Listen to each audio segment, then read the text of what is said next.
This is a follow-up video to the video on calling candidates.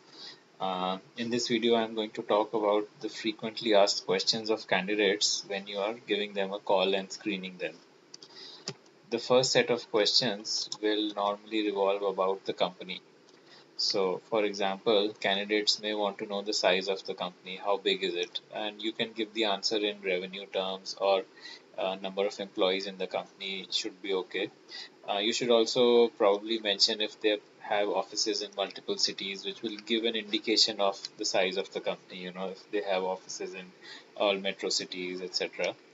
Of course, if it's a large brand name like Airtel, HDFC, these questions won't be there. But as I said before, also we normally work with small and mid-sized companies.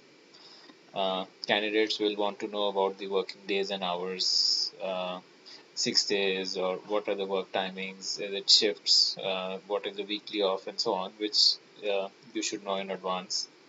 Uh, they may want to know about the growth prospects of the company. So, again, this is something you should research on before you call the candidate on the industry that the company is operating in and the company.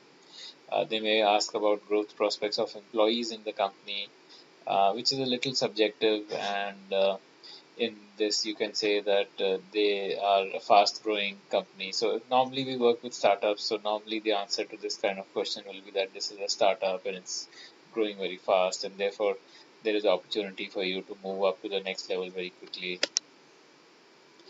They would want to know about the stability of the company, especially startups have had problems. These days it's all over the news. So this is something which we have to assure them about, that it's a stable company and the founders are people from very good background and they have good funding, so there is no stability problem. So these things could be one set of concerns. Another set of questions will be about the role. Who will the role report to? People for sales roles may want to know if it's a target based job, and many times small companies which are not professional, uh, they don't pay salaries if people don't achieve targets and things like those. So they would want to know such things. Even for sales roles which are target based, you can tell them that yes, it's a target based role, but your achieving of targets will not affect your salary, which is normally the concern that people have. So you should tell them that the targets will lead to incentives, but they will not affect your fixed salary. People may want to know if it's a team handling role. Uh, they may want to know how much travel is involved in the role. If it's a field sales role that they have to go out and meet clients every day, or if there is travel across cities, going to different cities for managing people or team, etc. Another important set of questions that people want to know is about the salary. Uh, Somebody may ask you directly what is the salary on offer or what is the salary budget.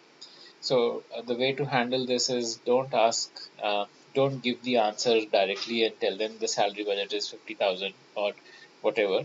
Uh, it is better to ask them what is your current salary and how much are you expecting.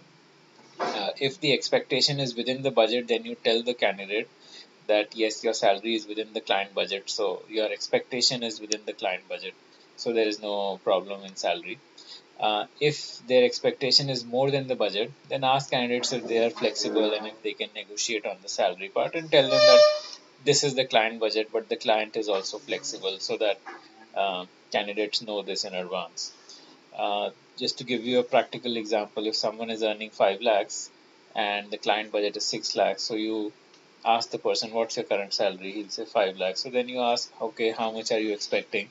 Maybe he says 7 lakhs. So in that case, you tell the candidate, so the client budget is up to 6 lakhs and they are a little flexible on it.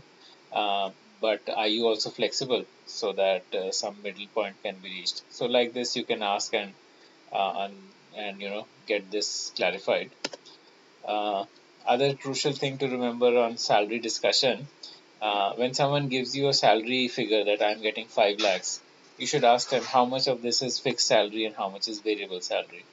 Because many times a client may say my budget is 6 lakhs, which is fixed salary, and variable is extra. So if someone is getting 5 lakhs in which 4 is fixed and 1 is variable, so the comparison will then be from 4 to 6 and not 5 to 6. The jump that he can potentially get. Also, we ask candidates about their expected salary, and it is important to get a clear answer on the expected salary. Uh, we cannot accept answers like I'm expecting a standard hike or industry norm hike or as per industry standards or as per company policy. If a candidate is not giving you a clear answer on how much salary he's expecting, then it is best for you to suggest a number to him. So if someone has a salary of 5 lakhs and you ask him how much are you expecting and he'll say as per company policy, then maybe you should suggest a number to him. Maybe you can say, okay, so can I write down 6 lakhs as your expected salary? Then chances are the candidates will come out with the real information. He'll say, no, no, not 6 lakhs. I'm expecting at least 6.5 lakhs. So that's how you get the actual information on expected salary. Candidates would also want to know about the interview process, how many rounds of interviews, and if all rounds will happen on the same day or not. Many candidates will ask for a telephonic round first before visiting. So this you'll have to check with the client and see if the client is comfortable with a telephonic round or they want to do a face-to-face round. If someone is insisting on a telephonic round, then probably you can have someone internally from the team do a telephonic round with the candidate to make him feel that he's gone through a telephonic round first. Uh, you can also tell the candidate that your CV has been shortlisted by them, which is why they're calling you for a face-to-face round. So these are some ways of handling this. Uh, then the candidate may ask that how much time will the company take to decide because I have another offer. So in this case, you probably need to tell the company to decide fast about the candidate and tell them that he already has another offer. So we need to decide within 1 week's time or whatever it is. And also tell the candidate that the company needs this much time to decide. So you should delay the other offer. So on both sides, you have to manage in such a scenario. Okay, that's it. Thank you.